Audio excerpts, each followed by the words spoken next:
Hey, it's Matt. I had an experience where many repressed emotions were unlocked out of my body, and that was very freeing and a good experience. So I thought I would explain how that happens and see if I can help you recreate it for yourself, if that's something you could potentially be interested in. So in this video, I'll tell you like where these repressed emotions are stored, right? We say they're repressed, but where are they stored? I'll tell you that. I'll tell you a theory as to why they're stored there in that way and how they come to be there. And I'll tell you a process, and this will be the most difficult part to explain because I don't have that much data on it, just my own personal experience, but I'll explain a process for you to help you initiate that yourself. So the way I discovered this was I just found myself Googling I found myself searching on YouTube for whatever reason.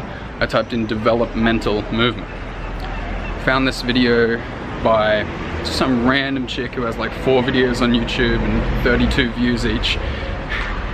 And it was about developmental movement, so I opened it up and she had a little talk at the beginning.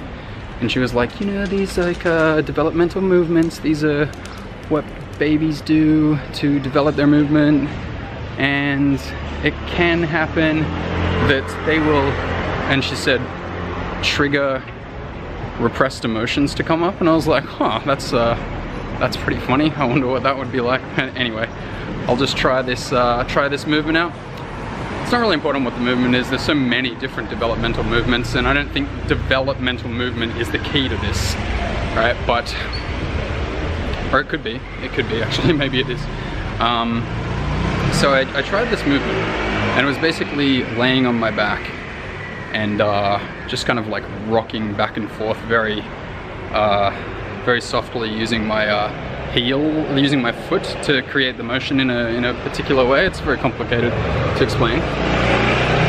So the moment I did it, like, you know, a minute later or something like that after doing it, I suddenly had a boom, like this like repressed memory come out of, like, it was almost like I was like laying in a crib, literally, like as a baby. Like this is not bullshit. I mean, she said this would happen, and it happened, right?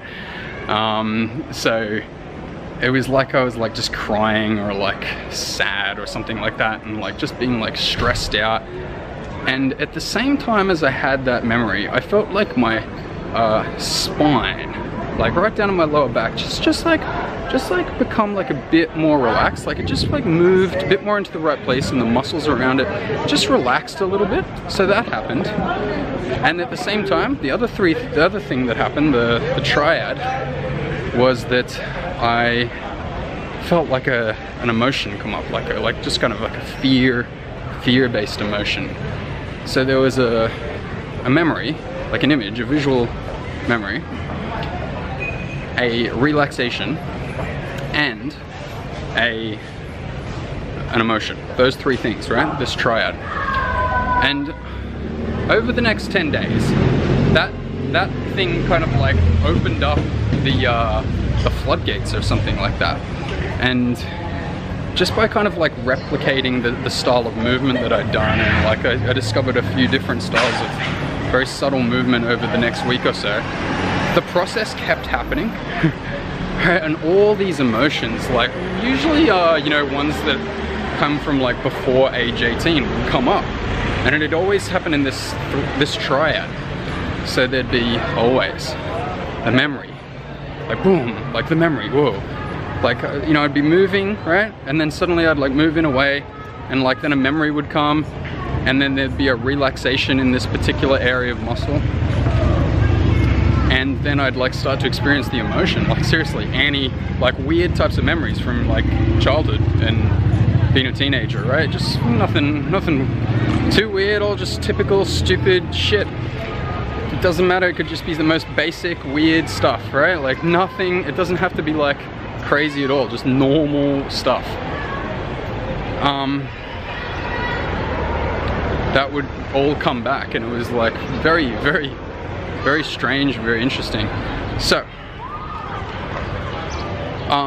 and like I began to think like, okay, what does that mean? Why is it like that?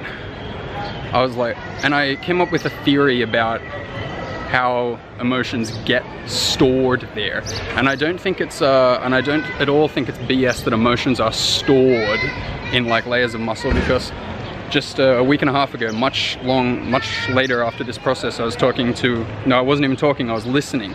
I was listening to a teacher whom I follow, Egwin Ertel, and he said that repressed emotions are stored in the deep postural layers of your muscular system, right? He said that, so I was like, okay, well that kind of verifies my theory.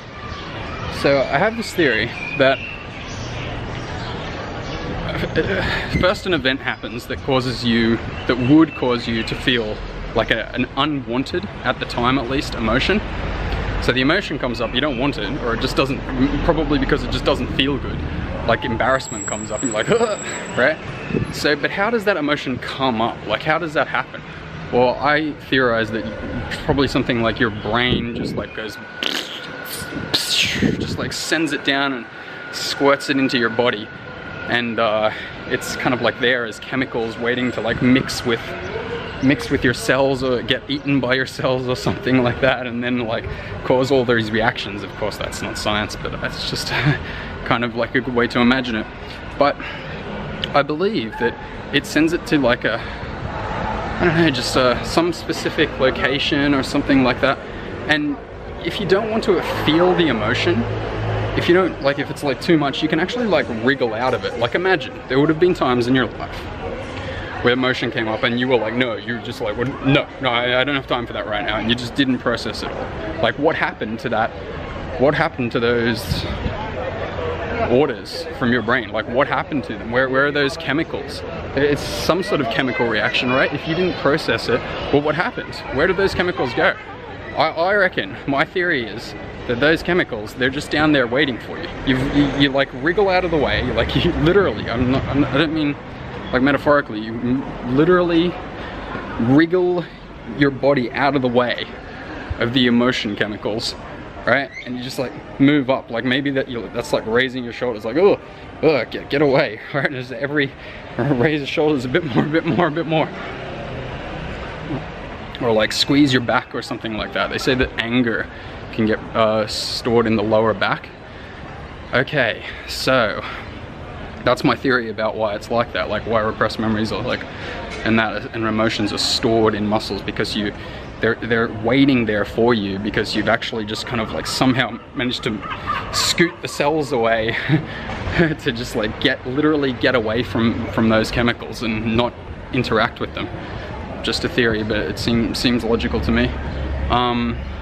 So how do you do it? How do you actually trigger the process? Well, you need to do like movement. Like you can do developmental movement, or you can just do like squeezing exercises. Like if you stand on if you stand like this and bend over like this, and then squeeze your lower back really hard. So you're like standing with straight legs, and then like arch your lower, like bend over a bit and arch your lower back, and you give your lower back a really strong squeeze. Or you can even lay on the floor and just like really squeeze your lower back, like so hard that like you've never squeezed your lower back before. And don't worry, you're not going to break it. People squeeze it and they're like, oh no, I'm doing something, it's hurting. It's no, it's just being used, that's all. And the pain is like just parts of it that don't know how to be used correctly. Do things like that, like start to squeeze parts of your muscles in a way that you haven't done before, and that can lead to these things happening. Like what happens when you squeeze your muscles like that? Afterwards, like your brain releases a relaxation chemical, and it makes your muscles relax. So if you relax your posture by doing that, you'll cause yourself to run into those emotional chemicals that are waiting for you. Okay, anyway, all that's just a theory. That's not science, that's just here's Barcelona Beach.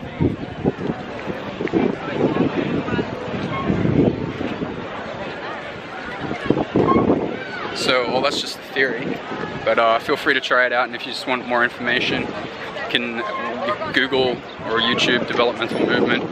You could Google a YouTube Repressed Emotions. You could Google a YouTube Edwin Ertel. He has a lot of stuff that like teaches that leads to this understanding as well. Anyway, see you soon. Next video. Have a good day. One more thing. I mentioned Edwin Ertel. I'm working with him, improving his marketing. He has a course. I've put together just like a draft sales page, which is still something we're working on, but it's a damn good course that teaches these concepts about movement and like consciously interacting with your muscular system and on all this incredible stuff. So I highly recommend you check it out. There's a link in the description. Click that, okay?